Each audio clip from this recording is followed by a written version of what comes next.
अच्छा, अब प्लस अब ज़ाहिर है पाकिस्तान में एक अलग कल्चर है, वो कोई भी क्लास हो लेकिन वो अपने बजट को अपनी जेब पर टू व्हीलर्स या फोर व्हीलर इस्तेमाल करने वाले वो ज़रूर इस चीज़ का ख्याल रखते हैं। अब जिस तरह पिछले 5-6 साल में हमने गाड़ियों की कीमतें ऊपर जाते देखी हैं, एक आम बाइक भी इस वक्त 2 से 3 गुना महंगी हो चुकी है। तो जब एक नई टेक्नोलॉजी आएगी, ये एक आम पाकिस्तानी की जेब पर फिर कितना भारी पड़ेगी, इसकी कॉस्ट क्या होगी, ये चाहे वन टाइम इन्वेस्टमेंट हो लेकिन ये आम गाड़ियों से महंगी फिर हमें ये कारें नज़र आएंगी या बाइक्स या बसेस?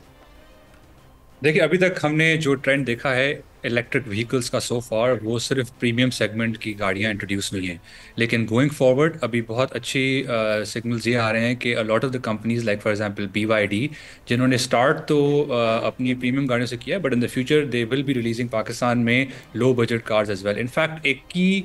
पॉलिसी, ईवी पॉलिसी का एक की जो पिलर होना चाहिए वो ये कि इंसेंटिव्स जो हैं गवर्नमेंट के, tax incentives as well as other policy breaks, वो उन्हीं को मिलने चाहिए जो कि मास मार्केट व्हीकल्स को टारगेट कर रहे हैं। सो जिस तरह आपने अपने इंट्रोडक्शन में बोला कि between 15 kilowatt hour and 30 kilowatt hour वाली जो व्हीकल्स हैं, उनका जो प्राइस पॉइंट है वो एक्सेप्टेबल लेवल पे होगा for the end customer to be able to afford electric vehicles in Pakistan in the four-wheeler category. And then similarly, for two wheelers तो I think price already naturally इस target पे आ गई है कि वो अफोर्डेबिलिटी की तरफ जा रही है। तो पहले तो ये गवर्नमेंट ने अपने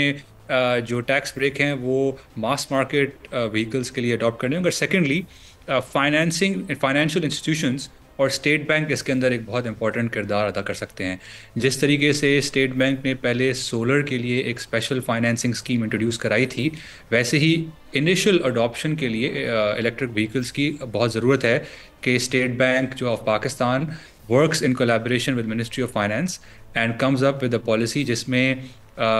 एक अफोर्डेबल इंटरेस्ट रेट के ऊपर फॉर मास मार्केट जो है वो व्हीकल्स को अफोर्डेबल बनाया जाए। और इसमें ज़ाहिर है चूँकि एक चार्जिंग स्टेशन जो हैं उनके इंफ्रास्ट्रक्चर की हमने बात की, जो ओवरऑल इंफ्रास्ट्रक्चर जो रोड्स की सिचुएशन होती है आमतौर पर जो एक शहर के अंदर, ख़ासतौर पर कराची या किसी और आप पाकिस्तान के शहर में देख लें, तो उसके लिए भी कुछ हमें उस इंफ्रास्ट्रक्चर को बेहतर करने की ज़रूरत पड़ेगी, या जो इस वक्त हालात हैं ट्रैफिक जैम या रोड टूट फूट का शिकार हैं वो मेंटेनेंस नहीं है, इसमें भी ये गाड़ियाँ सस्टेन कर सकती हैं, मेंटेन रह सकती हैं? एग्जिस्टिंग रोड इंफ्रास्ट्रक्चर में तो there is going to be no issue. हम एग्जिस्टिंग रोड इंफ्रास्ट्रक्चर को यूज़ करते हुए इलेक्ट्रिक व्हीकल्स को डेफिनेटली पाकिस्तान में इम्प्लीमेंट कर सकते हैं। और दूसरा जो एक चैलेंज है जो अक्सर हाईलाइट होता है वो चार्जिंग इंफ्रास्ट्रक्चर का, जो कि रेलेवेंट है, वो भी एक्चुअली इशू जो है वो एक सर्टन परसेंटेज ऑफ व्हीकल्स जब आपकी सिस्टम में आ जाएंगी उसके बाद वो रियलाइज़ होगा। एक स्टडी हुई भी है from the LUMS energy institute which gives us a very good insight कि actually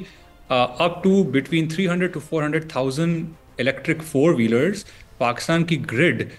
should be able to adopt or accept those vehicles, उनकी चार्जिंग कैपेसिटी। इसका मतलब है कि ये प्रॉब्लम को इतना ज़्यादा इमीडिएट नहीं है, ये बिल्कुल आएगा चार्जिंग इंफ्रास्ट्रक्चर का भी, लेकिन थोड़ा आगे जाके अगर सही प्लानिंग की जाए तो ये बिल्कुल इसको एड्रेस किया जा सकता है। और जहाँ तक रोड इंफ्रास्ट्रक्चर की बात है तो I don't think that's going to be any issue at all,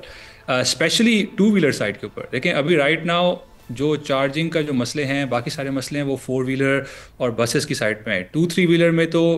it just makes total sense even today कि Pakistan government should be going all in, और आई थिंक उस डायरेक्शन में जा रहे हैं बिल्कुल ऑलरेडी। अब बस हमें कंसिस्टेंसी की ज़रूरत है और सारे डिफरेंट जो स्टेक होल्डर्स हैं उनको एक यूनिफाइड तरीके से काम करने की ज़रूरत है।